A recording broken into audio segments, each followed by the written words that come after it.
See the weight you carry, it's written in your eyes. The kind of ache that takes up every corner of your mind. You're sitting in the silence, drowning in the doubt. I've been sitting there before, I know there's a way out. The world feels like it's caving in. Those dark thoughts, don't let them win. Just stay.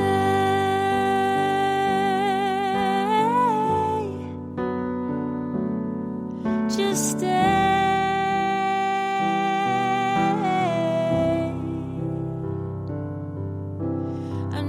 It's almost more than you can take.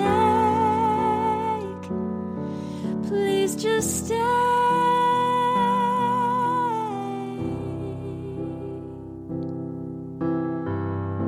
I swear the light will find you someday,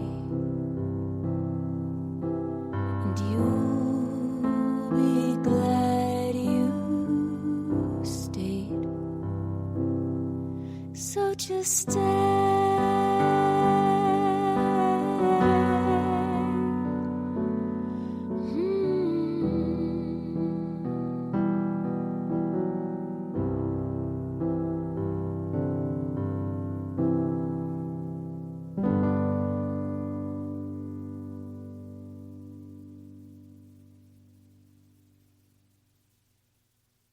Thank you for joining us for another week at Just Stay. I think I say it every week about how excited we are to be here. Some weeks are easier to get here than others.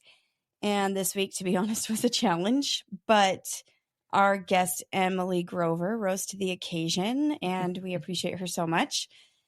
Emily is a teacher at Madison High School and is also in charge of the Hope Squad for the high school. And we're going to talk a little bit about what the Hope Squad does, the responsibility that falls with it, probably a little bit of the pressure that falls with it. Mm-hmm. And why don't you tell us a little bit about yourself? Okay. I have been married to Luke Grover. He's a big, massive deal in this town, it feels like, for going on 23 years. We have 5 kids. Our oldest just graduated. I've taught at the high school for, this is my 7th year. And I'm kind of all over the map of that school. So I'm a 3/4 time teacher. So I teach 3 periods. My major is health. I love to teach health. So health, I have a PE class. I have a girls fitness class, which is my very favorite. It's just a girls workout class. And then I got put over the Hope Squad a few years ago. So depending on the trimester is where you'll find me in the building. So I'm kind of all over the place. But yeah, that's me in a nutshell. I was just going to ask, I don't really know much about what the Hope Squad is. Could you give us a brief explanation? Yeah. So I feel like the Hope Squad started at the junior high in our district, and then they decided to bring it into the high school. It's a peer nominated, they nominate peers because the idea is that they're going to talk to each other more than they're going to an adult. So when we were first bringing it into the high school, it was send the students, this nomination. They picked the peers, their friends, whatever. I don't know. Anyway, I wasn't on that end of the ballot, but then I just was asked, I guess they asked the students this is kind of how I got introduced to it, was they asked the students what teachers in the school they would feel the most comfortable talking to. And I was on the list, I guess. So they asked if I would be the advisor of the Hope Squad. And we have now been able to get it into a class period. So it's a class period. So now we have a class period. I don't know that junior high does, but we have it at the high school, and it's 2 trimesters. Wow. And we've just grown and grown and grown. I think I started out with a Hope Squad of like 8 kids in the class. And now this trimester, we have about 27. Wow. So we're just growing, and it's getting so fun to get just bigger and bigger and bigger. And with the counselors' help, we're just hoping to just continue to get bigger. So That's amazing. Yeah. So I'm now like, it's coming back to me that obviously we mentioned that this is what Todd does. What is kind of like the curriculum for how you guys approach it for those 2 trimesters? Like, what does that include? So what's really great about the Hope Squad is that because it was originated from, a guy in Utah, a principal who had to identify his own students, which when they had passed. So he developed this program, and it's just getting so big, but they have a huge curriculum. And every year there is a new set of lesson plans. There's a new, we go through QPR, which is question, persuade, refer. There's lesson plans on everyone has a story. There's lesson plans on how to identify or recognize signs. Like there's all kinds of lesson plans from this curriculum that's basically given to us which is awesome because then it gives me a place to go. So I will bring that into the class and we teach, from these lesson plans, and I just kind of tweak it, do my own thing, but use that as a guideline. And we'll do that a couple days a week. We are just really trying to build a culture at the high school where it's just that kids just have a place, build connections. So the Hope Squad is just always, we've got a few things that we do, like behind the scenes. They have just come up with some of the cutest, funnest things to just try and spread a little cheer and a little hope and a little love and at the school. And it's hard. It's really hard, but we're getting some, every year we come up with new things. For example, one of the things that we've started doing, we do daily hope moments in our classroom, and everybody, every single day we go around the room, and myself included, shares something that like was hopeful for the day or something they're looking forward to or something they did over the weekend that just brought them, like, made them happy. And it's funny, if we miss a day, they quickly remember that we have not done our hope moments. So we decided, like, one of the students last year was like, why don't we try and do this for the school? So we, tried to decide how we were going to. So we started doing hope moments where some Hope Squad members would go around the school during class time and see if they could find anyone in the hall and get them to do a hope moment. And then we would put that on our Instagram. But that was super fun to do. And then we've started doing, so one thing that we do in our classroom as a class is I have a whole drawer of candy and some index cards. And their job is, if they come to class and they have seen a teacher or a student, I love to include the teachers and anybody in the building that's maybe struggling, or that's just, you can tell they've had a bad day or something happened and they're just worried about them. Their job is to get an index card and a candy bar and write them, basically we call them hopograms. So they write a note to this student. They can put their name if they want to. They don't have to. It can be as simple as like, I just was thinking about you. I wanted to, I don't know. I don't even read them. I just know that they send these cute, hopeful messages. And then we take it to the office, and the office finds where the student is, and then they deliver it to them. So it's kind of this little surprise that the student gets in class. That's sweet. That hopefully brightens their day and lets them know someone's thinking about them. And so now we've even furthered that, and the kids have made QR codes and posters and put them around the school. And then there's a spot in the library with a hopegram box. And what it is they can basically send a hopegram to, because we just were like, we can't cover everybody. We're not all, we try to be the eyes and the ears of the school, but we're not completely. It's huge. So we've just tried to expand even more of, okay, you guys can, if, in fact, today I think we had like 6, we just got the posters up for the beginning of the year, and they had 6 hopograms. They get so excited. So, and then we have a little drawer of chocolates and just little things that we can give. So if anybody in the school can go to this QR code, scan it, they can pick their treat that they want to send, or we do those little resin things, little animals. It's crazy how the kids love those so much. And then the Hope Squad writes the note, hand writes the note, and then we take it to the office, and then the cute office aides will find the student. Anyway, it's like, we're just trying to, like, it's a lot of work on a lot of people, but it hopefully is just one small thing that is bringing some light into the students. But that's a lot to answer your question, but that was just an example of one of the very small behind the scene things that the students are trying to do to bring so much more inclusion in the school, that just a little love, I guess. But anyway, back to your original question, as far as the curriculum, it is kind of like the sky's the limit of what we can want to do and what we can do. It's hard because there's so much more we could do. That's It's just, amazing. so anyway, it's a lot of fun. It's a lot of work. That's amazing. I think it's interesting that I remember when I was in high school, we didn't have anything like that, but we had this assembly come around to different schools, and it was a program that was started by I think the parents of a girl that was killed in Columbine, and they had started this program at schools. It's something like Be Like Rachel or something like that. Anyway, basically I remember it was this very moving assembly and everyone wanted to be involved. And then you could sign up to be in this. I don't know if it was after school or if it was like a certain period, but you could participate in this program or whatever. And at first it was like everyone wanted to be involved. Everyone was really excited and we were trying to create this atmosphere of inclusion. And then, just like everything, it kind of got a little boring. And so people stopped coming, and then it was very slowly kind of dissipated. And then we stopped doing it. And I really like that the Hope Squad is a class that you can have it in, you said 2 trimesters. Mm-hmm. I think that is just really cool that it's a consistent class instead of just some random assembly and then kids get really excited for a second and then forget about it, Mm-hmm. I know that, as you were saying that, I was like, gosh, it would be really cool if everyone, if that was just in the curriculum, which is what we've talked about.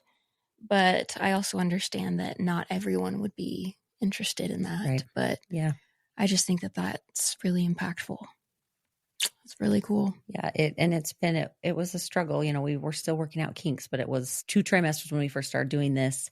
One try we'd have a handful of kids and then the next try we'd have some of those same ones, but just their trimesters didn't work out. And I didn't love that. So I kind of made it. So like, if you are serious about this and you are serious about being on the Hope Squad, then you got to commit to the 2 trimesters because it is to go one try and then you fizzle out. It's too hard to just try and retrain a whole bunch more kids, That makes so sense. We've kind of turned it into, are you willing to commit to 2 trimesters? And if their schedules will allow, a lot of these kids want to do it. It's just different. It's only offered 1/4 period, first and second try. So if it doesn't work out for them, then it's a little bit tricky, but those that commit, they're all in, and it's pretty cool to watch. So it's been fun to watch. That's awesome. What is your goal with the Hope Squad? What is the whole mission behind it?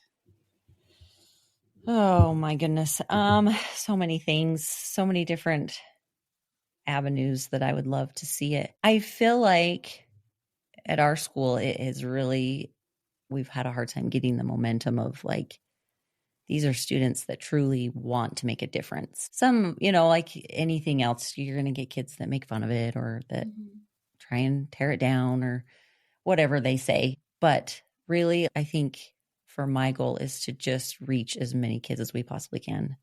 And connections. And that's what I tell my class is find ways to make connections with these kids, with any of them, because that's, they're not going to talk to just some stranger. So just because you're on the Hope Squad doesn't mean someone's going to automatically just come and talk to you.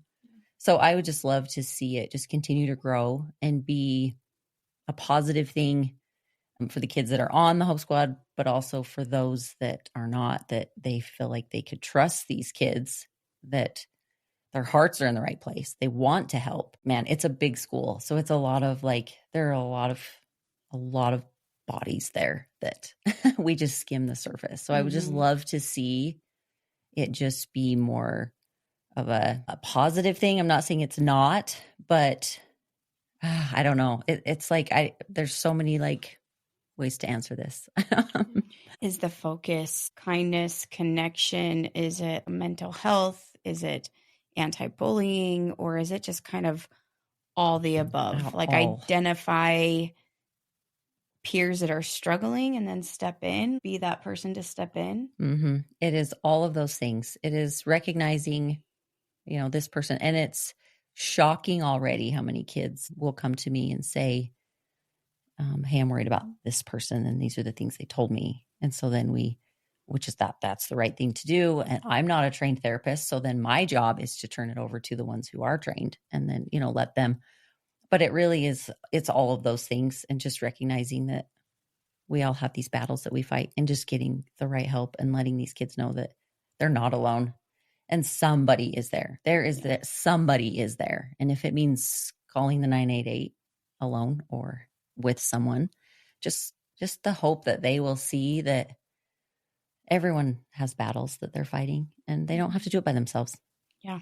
I had a really cool experience yesterday, and I've gone and talked to our school district a couple times about maybe some things that could be done differently, more shooting out ideas. And, one thing that I've noticed with our school is assemblies, and I know the Hope Squad is involved in some assembly stuff, but assemblies at our school ends up being a free period. Mm-hmm. Like assemblies, you've got like 60% of the kids headed for the door. Oh, for sure. And maybe 40% of the kids headed into the assemblies. And so I think the administration's intentions are good, but I don't know if the follow through on getting the kids to those things that have been so carefully constructed for them is as effective as maybe it should be. I had a high school girl in Blackfoot reach out to me a couple months ago and ask if I could speak at an assembly at Blackfoot for Suicide Awareness Day. I was like, yeah. And this was a teenage girl that had won her local Distinguished Young Women pageant. And this was her platform, was mental health awareness. And I talked to her yesterday and I said, what made you do this? And she just said, I've seen a lot of people win the crown and then not do anything with it.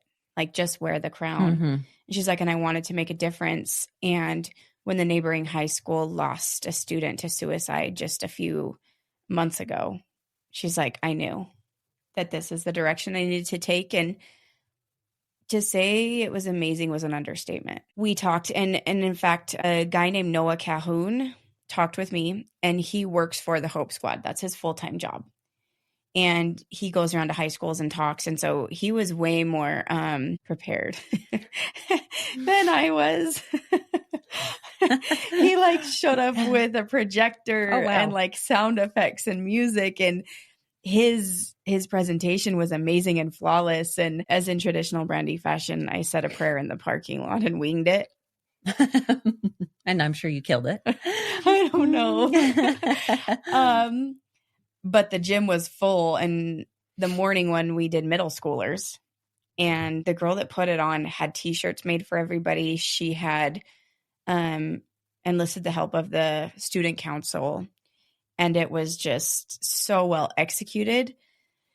But I was watching the kids during that one, and I don't know why I was most nervous for the middle school. And there was probably a few hundred kids in there. But for a long time, I thought, how do I talk about suicide without talking about suicide? How do I talk about mental health without talking about mental health? And I'm like, oh, this is the stigma. This is the dancing around, worried about making people uncomfortable. I can't talk about it without talking about it. And I don't know why I'm trying.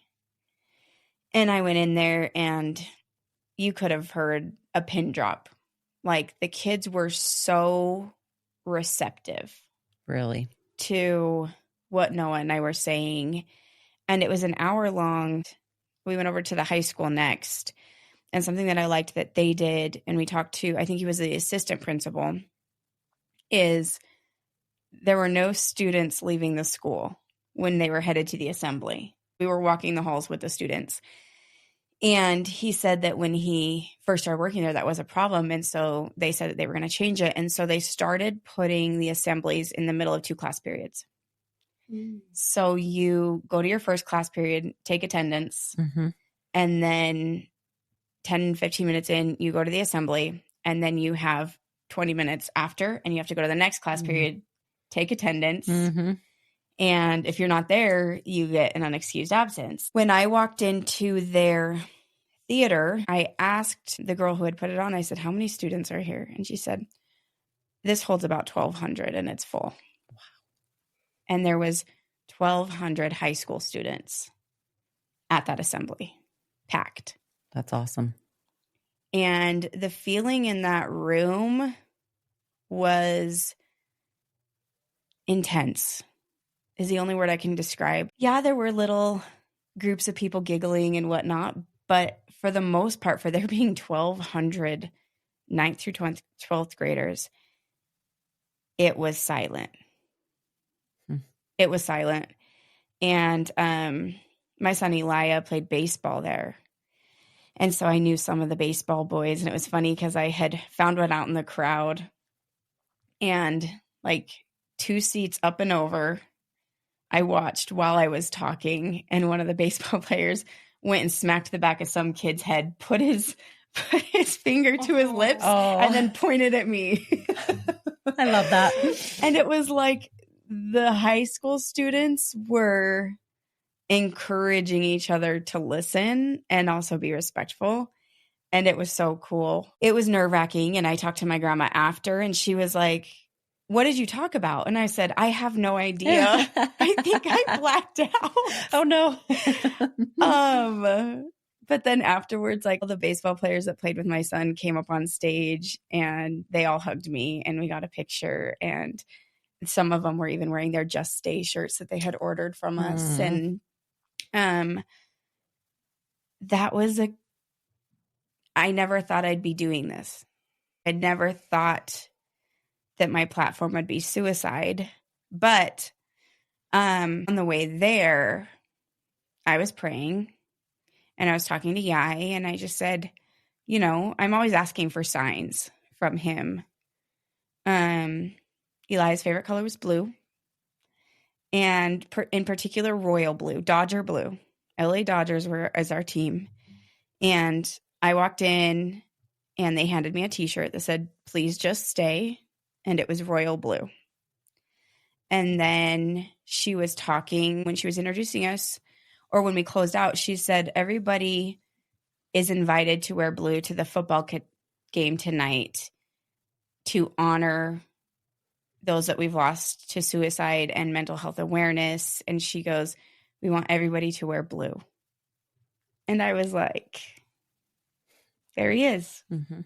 There he is. And so it was just really special. And then we went back, and that night we had a community meeting, and it was a lot smaller, a lot more intimate, a lot more adults. There's probably close to 50 people in there, and they did this beautiful musical number. And it was just, I don't know, the feeling of awareness. And the teachers there were encouraging me to talk about suicide. Really? And the feeling between trying to get things across to our school district and this school district was night and day. And it amazed me at how receptive the students were and how impactful it was by just saying it, talking about it, not dancing around it. Yeah. Yeah. And so it was really special. I did talk to Noah, and I said, "Hey, my good friend is in charge of the Hope Squad, and I think she could really use some support." And so I would love to reach out to him. Yeah. He's like, "Put me in contact, because that's what I do." Awesome. I would love that. So Noah, yeah, I will give you his information. And I think he would be a good support system for you, because you and I have talked. Mm-hmm. And I'm not sure how much a support system you have. It's hard. It's tricky. And I'm not saying just the administration, but even the other students or teachers or parents or everybody. It kind of, our area, they want you to bring awareness, but they want you to do it quietly. Yeah. And safely. Yeah. Yeah. Sometimes feels like hands are tied a little bit. Back to the assembly thing. After last year's, honestly, I said, I'm not doing this again. Not an assembly, because it's like that. It's like you see kids leaving the parking lot. I saw it the first day of school. The kids have it timed just precisely. Okay, the assembly is 30 minutes. I can get to the gas station and back. and they leave. But last year when we did our Hope Squad assembly, we had our counselor there to talk to them, a cool video. And even though there was, I mean, probably more than half the school left. So even the ones that were there felt like they were just on their phones. Such a distraction. Like, it was just disappointing. So I left that going, I will not do another assembly. Like, we'll find another way to, because the reason we do the assembly for, it's like our kickoff for Hope Week, which is an entire week of just serving and trying to, do different things in the school. But yeah, I won't, because of how just how much work goes into it. So much work. The kids were disappointed. The Hope Squad is disappointed. Like, they try to have it be some light and fun activities, but then also serious. Like, this is something we need to talk about. And it almost feels like kids are always like, we need to do this. We need to do this. We need to do this. And then we try to do certain things and it's kind of shut down, kind of ignored. They didn't take it serious. I'm not saying everybody. There was a lot of students there that did, but a lot did not. So it feels like kind of we just spin our wheels a little bit, and then almost it's like we're not doing enough, which is hard because really these kids from the minute they get to class, they are working their tails off. And I wish honestly, we could have three class periods back to back in a day because there's so much to do. I'm just grateful that we have the class period. But anyway, it's hard. We try really hard to even just get things instigated and try to get things going. And either it's not taken seriously, or we're not doing enough, so it's just tricky that way. And I hope to change that. But we have good kids in our school. Yeah, really good kids. The kids are good. We also have 4 fast food places within a mile of the high school. So if given the option of sitting and listening to a assembly or going to Wendy's, yep, they're going to leave. Mm-hmm. And that's what I kind of told the administration is this is optional. And they're like, oh, no, it's not. And I'm like, yeah, it is. But even Jordan was the name of the girl that put this whole thing together. And I was like, how do they get everybody to come? And she goes, oh, the teachers like parole the hallways. And don't let them leave. And they stand at the doors. And they, in assemblies, they take rotations and they check the hallways to make sure nobody's hanging out in the hallways. And she's like, yeah, we know that if we're not in there, we get in trouble. And I was amazed at how many people were there and how many people seemed like they were there willingly. And that's huge. I've been to a couple of our assemblies and I'm like, where is everybody? Exactly. And it's sad. Yeah. It's sad. We have tried the in between classes, go to first, take attendance, go to the assembly, go back to first. And we did that on the first day of school. And still, as kids are still leaving. So I think that is maybe something we could do, is just have more hall monitors. Well, and I noticed that every single class walked in as a class. Like you would in an elementary school. Yeah. That's awesome. Yeah. They walked in as a class and then they all walked out. And I think they all went back to class. I'm assuming they all went back to class because it wasn't lunchtime or anything. Wow, that's impressive. It was like another class period. And yeah, it was impressive. That's cool. And I've gotten a few DMs and text messages since that have made me feel like, okay, that was worth it. So awesome. Yeah. Had a couple parents reach out. So it was very cool. It was very emotionally draining. I'm sure. So it was very good. It was very rewarding. It was very emotionally draining. I feel like I need to sleep for 3 days. I'm sure. It was terrifying. I'm sure. And I need to maybe That's huge. That's a big crowd. Yeah. She wanted me to speak for 30 minutes. And I, at about 20, I was like, and thank you for listening to my presentation. And I walked off the stage. I was like, I have nothing else to say. Oh, I'm sure it was so good. Yeah, Yeah. it was good. I was gonna ask you, with the Hope Squad stuff, do you feel like you have a weight on your shoulders, like a responsibility Mm-hmm. over these kids? Yep. That's gotta Yeah. feel heavy. It does. But I couldn't walk away. So I carry it. But there's a lot of, the class is awesome and they help carry it. But yeah, it is heavy. Where does that like drive in you come from? Like, have you always been that way, wanting to help others, or? Yeah.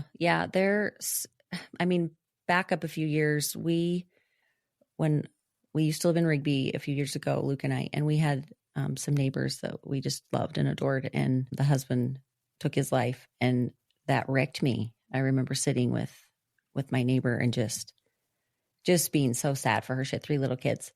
And then, just over the years, having young kids or even adults, and I've always just in my mind, how can I help?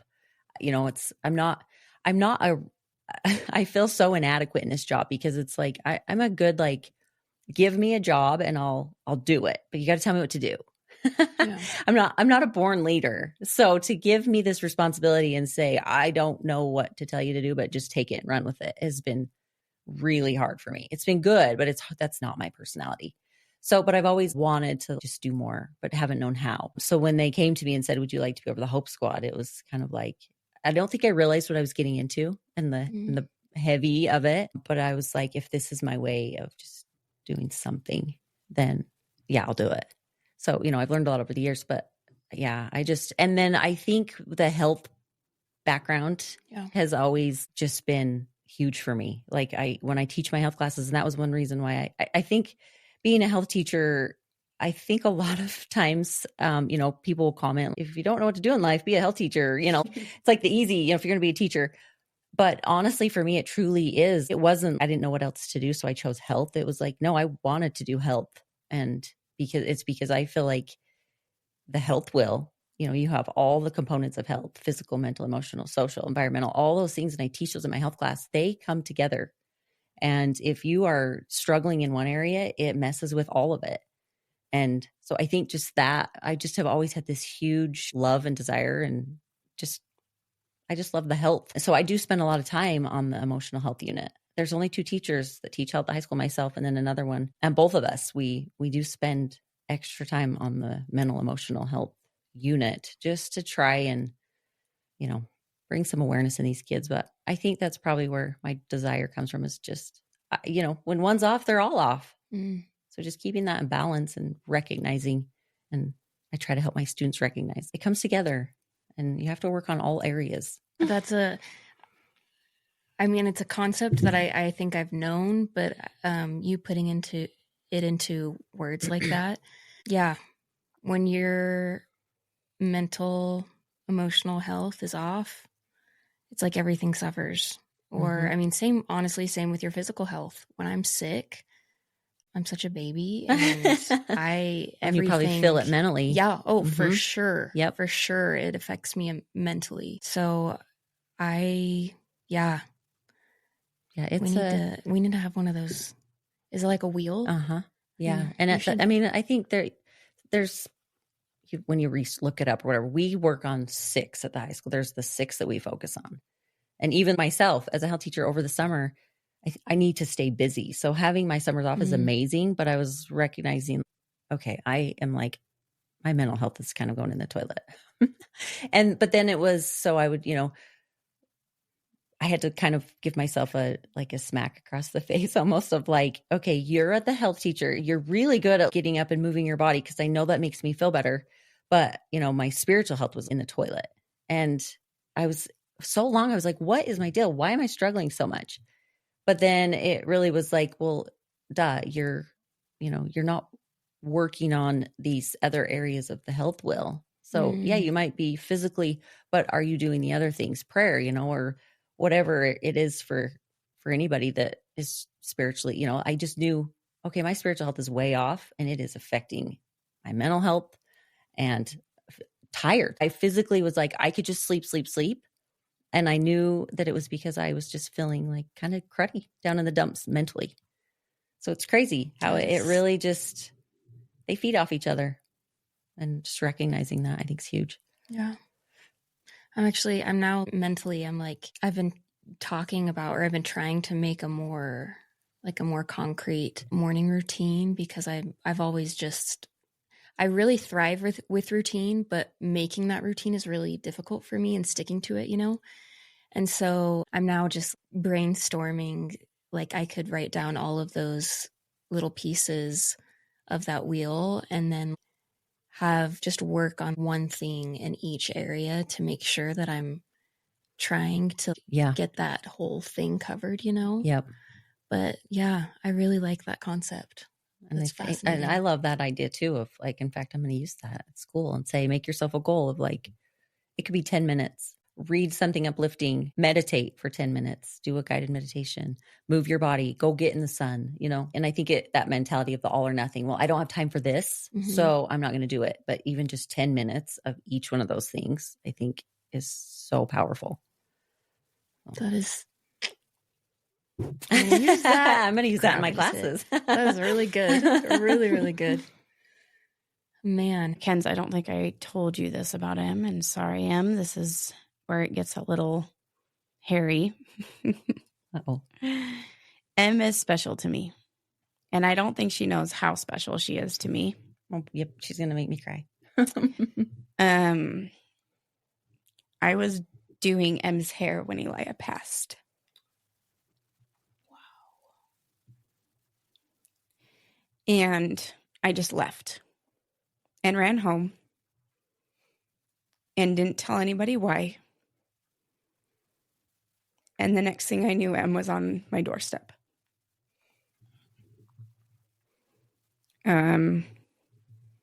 She knew something wasn't right, and she followed me home. And there was police, and there was people trying to come. And I was actually shocked, but my husband said, let her through. And he pointed to Em, and she held my daughter. When it was all happening. And then we didn't really know what to do or where to go, but we were being told we had to leave. And Em took everybody to her house. And she probably had over 100 people at her house that day. And she was just, what do you need? Do you need a blanket? Do you need water? Do you need just running around? Her family showed up with coolers full of drinks and waters for everybody, and she opened her house to everybody. And I can't say I would have done the same thing. And I am forever grateful for her, because in that moment of my life, God sent her to me.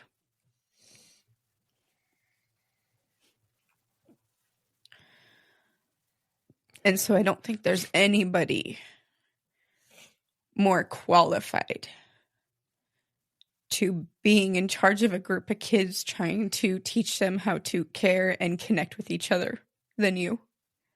So even though you don't feel qualified, and sometimes you feel like you're drowning and like you're not making a big enough difference, I can think of nobody better for this job than you. Thank you. Because you can't teach people what you have. So, thank you. That means a lot. Yeah, I love you. I love you. I was just gonna say, like, that I think lately, I really feel like I've lost my hope in humanity a lot, just because things are so crazy in this world, and it always feels so heavy. And a lot of times I'm like, why am I raising children in this? Like, why am I just gonna send them out into this terrifying world where people suck. But I think I let that get to my head a lot. Like I think that it makes me a little cynical, but there's always like instances like this where it is so reassuring to me. Like I could sense that you're a great person. I could sense that from just like vibes, feelings. But from hearing that from Brandy and knowing that you're a mom and that you're raising kids to be that way, that's just like really amazing. And it gives me hope that my kids' world won't be as bad off as sometimes I feel like it's going to be, you know? So I hope you know that, yeah, what you're doing, you're making a big difference in this world. And as a mom, and I mean, just as a human, but as a mom, I don't even know you, but I feel like I really look up to you. And so I appreciate you being so open and honest with us. That was very, very moving. Thank you. I think we're all kind of feeling the heaviness of what's going on in our nation right now. Something that really bothered me this week was watching the girl on the bus go through that alone, because I understood that. Like watching her going through that and not being acknowledged, I could feel her pain. And she sat there suffering alone for 2 minutes with people knowing that there was something wrong and not doing anything about it. And then out of the corner of the camera came this man. And he had such an urgency to get to her and help her. And he just held her. And Em, that's what you were for me. And I just like, for our listeners out there,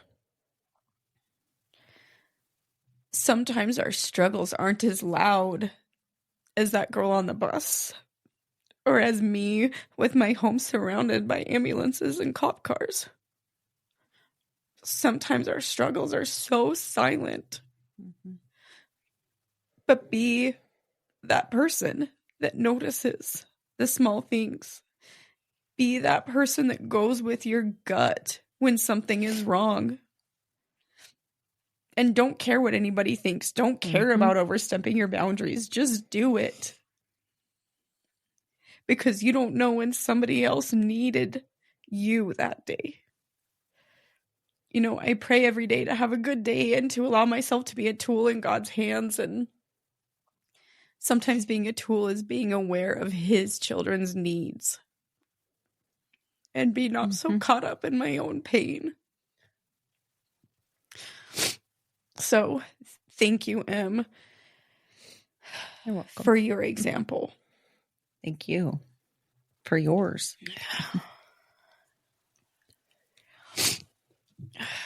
I remember that day I couldn't get too fast enough. Yeah. And like you said, I hope that kids will. I love that you said that about that girl and just suffering alone and not being afraid to just jump in without judgment, without who cares. I'm here to help, and I don't care what anybody thinks. And that's what I hope we can get throughout the school, is just like kids recognizing that they're, you know, everyone struggles. Everyone has something that we all go through, and we shouldn't have to silently suffer. Yeah. Are you going to be the person that watches her? Are you going to be the person that takes their shirt off their back and tries to patch her up? Mm-hmm. And that I tell my own kids, and I tell my students, be the one that is confident enough that you'll shut down a bullying situation, or don't be afraid to step up, or don't be afraid to change a conversation that is naughty about somebody. Be that person And I tell my 9-year-old all the time, be that little girl that is, whether it's, oh, I really like them, or let's, just change the subject or just move on, so that it is not this vicious snowball of negativity.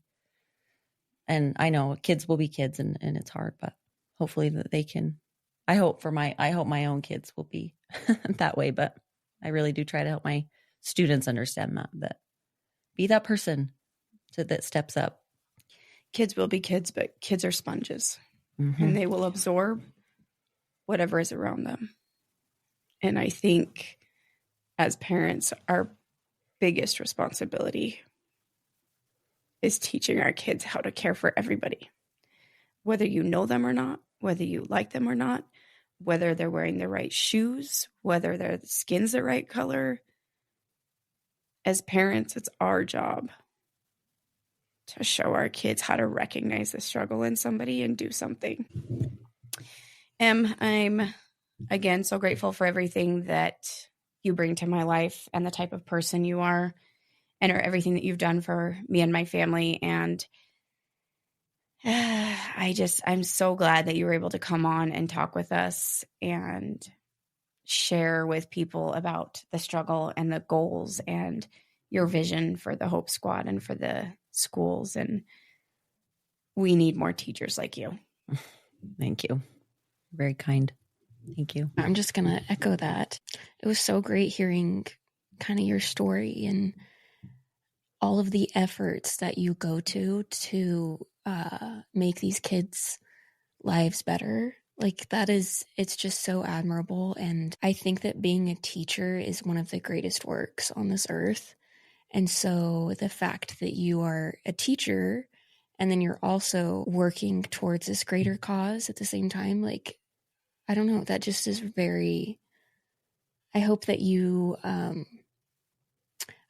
see that in yourself, what we see in you, that it's just remarkable to me. So I hope you can feel our appreciation, because truly just, it gives me a lot of hope. It really does. And yeah, we're just really grateful. Thanks for being so open and honest with us. Thanks for having me. No These problem. are awesome. No Thank you so problem at much. all. And to our listeners, thank you for being here another week of Just Stay. Thank you for your continued love and support. And thank you for everything that you've done for us along this journey. We appreciate you. We see you. Remember, you're not alone. And we will see you all next week. See ya. See the weight you carry. It's written